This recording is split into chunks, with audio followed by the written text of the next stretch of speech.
नमस्कार मित्रांनो, मी शिरीष लहाडे. माझ्या यूट्यूब चॅनलला आपलं स्वागत आहे. माझ्या मागच्या बातमी या सदरामध्ये आज आपण पंतप्रधान नरेंद्र मोदी यांनी जे आवाहन केलेलं आहे त्याचं मतितार्थ काय, त्याच्या मागचं खरं कारण काय आहे हे तुम्हाला समजून सांगणार. मोदींनी एक 7 आवाहनं केलेली आहेत. किंवा पेट्रोल डिझेल कमी वापरा, सोनं खरेदी करू नका, नाही का, खाद्यतेल कमी वापरा, खतं कमी वापरा, नैसर्गिक खतं वापरा, अशा अनेक आवाहन त्यांनी केलेले. आता मोदींनी म्हटल्याबरोबर विरोधी पक्षांनी टीका तर केलीच पाहिजे, नाही का. म्हणजे उद्या जर मोदी म्हणले की सूर्योदय पूर्वेला होतो तर तिकडे तुम्ही पूर्वेला तोंड करून नमस्कार करा, तर विरोधी पक्षवाले लगेच म्हणतील आम्ही सूर्य पश्चिमेला मावळता का नाही करायचा. आणि सूर्योदय पूर्वेला होतो ना, म्हणून पूर्वेचं नाव सांगितलं. पण विरोधाला विरोध करायचा. ज्यांना स्वतःचं काही ज्ञान नाही, पण आपण मोदींवर टीका केली की आपलं नाव पेपरला येतं, बातमीदार आपलं नाव छापतात, यांनी असं मत व्यक्त केलं, त्यांनी तसं पत्र लिहिलं, आणि मग त्यांना मोठेपण मिळून जातं. पण तुम्हाला त्याच्यातलं मोदी का म्हटलं हे समजून घ्या. जे महत्त्वाचे पार्ट आहे ते तुम्हाला समजून सांगा. की पहिला महत्त्वाचा विषय चर्चेचा झाल्यावर सोनं 1 वर्षभर खरेदी करू नका. आता सोनं का खरेदी करू नका असं सांगितलं, त्याचं कारण सांगतो. की आपण आपल्या देशामध्ये सोनं फारसं तयार होत नाही. आपल्याकडे 1 ते 2 टन फक्त सोनं भारतात तयार होतं. आणि आपली जी भारतभरामध्ये मागणी आहे लोकांची ती सोन्याची, ती जवळजवळ 500 टनाच्या जवळपास आहे. मग उरलेलं सोनं आपण आयात करतो परदेशातून. मागच्या वर्षी 72 अब्ज डॉलर म्हणतोय, 72 अब्ज डॉलर, त्याला गुणले 94 रुपये करा, म्हणजे किती रुपये येतात तुम्ही बघा. एवढे रुपये आपण सोनं आयातीसाठी खर्च केले. मग आपल्याकडे जे भरते पैसे द्यावे लागतात ते डॉलरमध्ये द्यावे लागतात. मग आता आपल्याला महत्त्वाची आयात काय आहे, तर खाद्यतेल आणि पेट्रोल डिझेल, की त्याच्यामुळं आपलं भारत रणगाडा व्यवस्थित चालू शकतो, लोकांच्या गरजा भागू शकतात. तर त्याच्यासाठी आपल्याला परदेशी चलनाची गरज आहे. कारण इराण अमेरिका युद्धामुळं आखाती देशामध्ये आपली निर्यात थांबलेली आहे. तिथं कोणाची निर्यात जात नाही. पाहिलंच मी, कांद्याचे भाव पडले, कांदा निर्यात होत नाही, बटाटा निर्यात होत नाही, फळभाज्या निर्यात होत नाही, साखर निर्यात होत नाही. त्याच्यामुळे त्यांच्याकडून जे आपल्याला परदेशी चलन मिळत होतं ते आता मिळत नाही. त्याच्यामुळं मग आपल्याला परदेशी चलनाचा ओघ जर कमी व्हायला लागला तर मग आपण काय करू शकतो, आपला खर्च कमी करू शकतो, नाही का.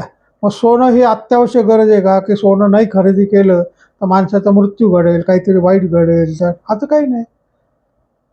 हा, तुम्ही जुनं सोनं जुनं नवीन तुमचं एक्सचेंज करू शकता. पण नवीन खरेदी करायचं तर सोन्याची मागणी वाढते, मागणी वाढली की परदेशातून आयात करा. मग भारत सरकार असं न करता सोन्याच्या आयातीवर बंदी घालू शकतं. पण तसंच मोदींनी म्हटलेलं, त्यांनी काय म्हटलं, तुम्ही सोनं कमी खरेदी करा. त्यांनी लोकांच्या मनावर सोपवलेलं आहे की तुम्ही मनाला बंधन घाला.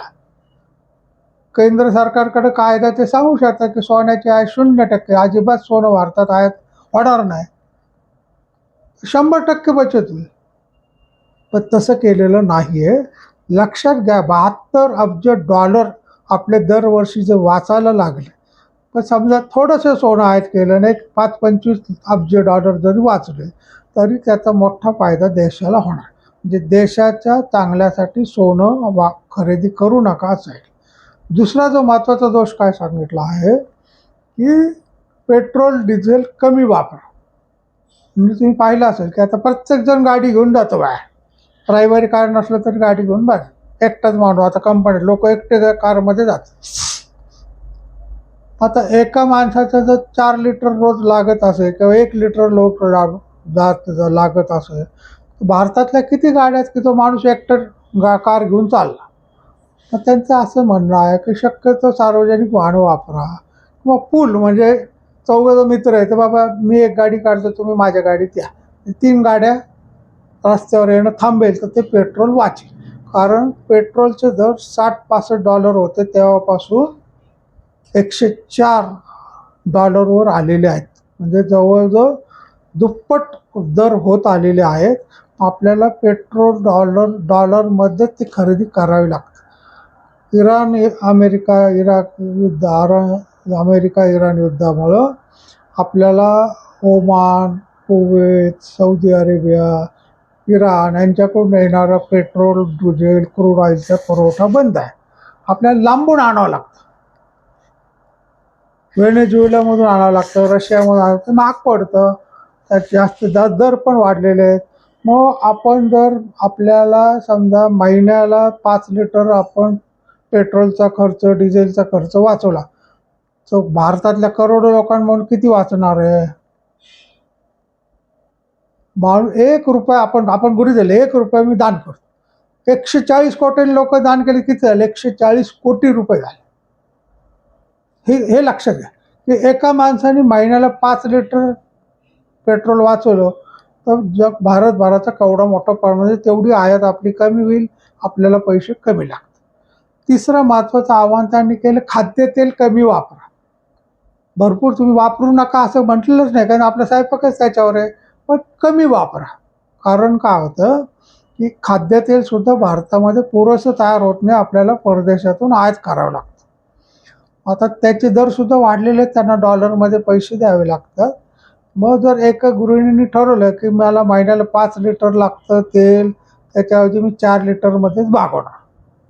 लक्षात घेतो, एका महिलेने 1 लिटर, अर्धा लिटर जरी महिन्याला वाचवलं तर भारतभरामधून किती तेल वाचेल? नाही का? एका महिन्याला आपण एका व्यक्तीचं 1 किलो तेल धरू की 1 किलो तेल एका माणसामुळे वाचलं.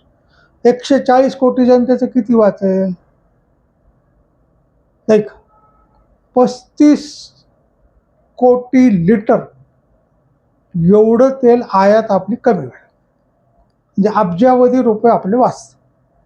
त्यांनी एवढंच नाही की कमी वापरून बचत करा. सोनं, तेल कमी वापरलं, पेट्रोल कमी वापरलं म्हणून आपल्या जीवनामध्ये मोठा काही वाईट परिणाम होत नाही. नैसर्गिक खताचं राहिलं की आपल्याकडे सुद्धा खतं पुरेशा प्रमाणात तयार होत नाहीत. आपल्याला युरिया किंवा इतर रासायनिक खतं परदेशातून आयात करावी लागतात. रासायनिक खतांनी जमीन सुद्धा नापीक होत चाललेली आहे आणि ती महागडी खतं वापरून शेतकऱ्यांचं सुद्धा नुकसान होतं. मग त्या खताला जर एका शेतकऱ्याने सांगितलं की मी 1 गोणी यावेळेस कमी वापरणार, त्याच्याऐवजी मी नैसर्गिक खतं वापरणार, पालापाचोळा, शेणखत, सोनखत वापरणार, तर करोडो शेतकऱ्यांमध्ये प्रत्येक किती करोडो गोण्या जर वाचल्या तर तेवढं तेव्हा काय असतं, येणाऱ्या संकटाचा सामना कॅप्टनला करावा लागतो. घरावर मोठं संकट आलं तर घरातल्या करत्या पुरुषाला त्या संकटाचा सामना करावा लागतो. घरातले लहान मुलं, बायका, पोरांना माहिती म्हणजे आम्हाला काय माहिती, तुम्हीच ठरवायचं. तसं मोदींनी ठरवलं की येणाऱ्या काळामध्ये हे युद्ध लांबणार आहे. अमेरिका इराणचं पेट्रोलचे, डिझेलचे दर वाढणार आहे आणि आपल्याकडं येणारा परदेशी साठा, कारण आपली निर्यात कमी व्हायला लागलेली आहे, कारण या युद्धामुळे निर्यात कमी होतीये. तर मग आपल्याकडे जर येणारं उत्पन्न कमी असेल तर आपला होणारा खर्च आपण कमी केला पाहिजे. ही चांगल्या भावनेतून त्यांनी आवाहन केलेले, बंधनं घातलेले नाहीत. पण प्रत्येक माणसाने जसं आपण कोरोनाच्या काळामध्ये त्यांचे सांगितलेलं पाळलं आणि आपण कोरोनावर मात केली. जगभरामध्ये एकमेव भारत देश असा की जिथं कमी लोक मेले आणि संपूर्ण जनतेला लसीकरण मोफत झालेलं आहे. तसं हे मोदींनी केलेल्या आव्हानाला सुद्धा आपण प्रतिसाद द्यायचा, प्रत्येकाने पाळायचा. आता विरोधी पक्षवाले आहेत, काहीतरी पत्र तुमचं कर्तृत्व आहे, आम्हाला पेट्रोलला कशाला करायचं. अरे जगभरामध्ये पेट्रोलचा प्रॉब्लेम आहे, भारतात थोडीच आहे. पाकिस्तानात 350-400 रुपये लिटर पेट्रोल आहे. अमेरिकेमध्ये सुद्धा दर वाढले, युरोपमध्ये हवालदिल झालेत लोक, तिथले कारखाने बंद झाले. आपल्याकडे पेट्रोलचे दर सरकारने वाढवले नाहीत गेल्या एवढे 4-6 महिने युद्ध चालू आहे तरी. तर ज्याला हे जे संकट आहे, या संकटाचा सामना करायचा असतो तोच माणूस विचार करतो. ज्याला घरात बसायचं आणि मोदींना सल्ले द्यायचे ते लोक काय आणि खरं मला सांगा, जे मला सल्ले देण्याची नावं पाहिल्यात हसू येतं. अरे तुमच्या घरात तुमचं कोणी ऐकत नाही, तुम्हाला निवडून येताना तुमची फॅफॅ होते, तुमच्या मागे एक माणूस नाही आणि तुम्ही मोदींना सल्ला देता. कांद्याचा दर रुपये झाला तर कोणी काही बोलत नाही आहे, पण ₹1 वाढला, गृहिणींच्या बजेटला फटका. पेट्रोलचा दर 50 पैशांनी वाढला, बजेट कोलमडलं. लगेच बातम्या तुम्हाला काय वाटलं, लगेच आमचं बजेट कोलमडलो, तेल महाग झालं ₹2 आणि स्वस्त झालं, आमचं बजेट कमी वाढलं, आता आमचे पैसे उरले. असं होत नाही. लक्षात घ्या, टीका करणं खूप सोपं आहे, येणाऱ्या संकटाला सामना करणं खूप अवघड आहे. आणि त्या घरात पंतप्रधानाचं ते कर्तव्य, येणारं संकट काय आहे हे त्यांनी ओळखलं. त्याच्यामुळे प्रत्येक भारतीयांनी त्यांच्या आव्हानाला प्रतिसाद द्यावा आणि त्यांनी सांगितलेल्या उपाययोजनावर भर द्यावा, अशी माझी तुम्हाला सगळ्यांना विनंती. तुम्हाला काय वाटतं? तुम्ही त्यांच्या जागी बसा, आयातीला पैसे कुठून आणायचा हा विचार करा आणि मग ठरवा. जर तुमच्याकडे पैसेच नाही आणि बायको म्हणली मला सोन्याचा हार घेऊन द्या, तुम्ही घ्याल का? नाही. तुमच्याकडे पैसे नाही, पोरगं म्हणलं मला मोटरसायकल घेऊन द्या, तुम्ही घेऊन देता का? तुम्ही सल्लाच देणार ना, तेव्हा थांब वर्षभर, पैसे आले की तुला देतो. तीच गोष्ट पंतप्रधान आपल्याला समजून सांगतात. त्याच्यामुळे विरोधकांकडे अजिबात लक्ष देऊ नका. त्यांचे आव्हानं फालतू आहेत, टीका फालतू आहे. तुम्हाला काय वाटतं ते मत तुम्ही अवश्य मांडा आणि माझ्या यूट्यूब चॅनलला सबस्क्राईब करा, लाईक करा, शेअर करा. राम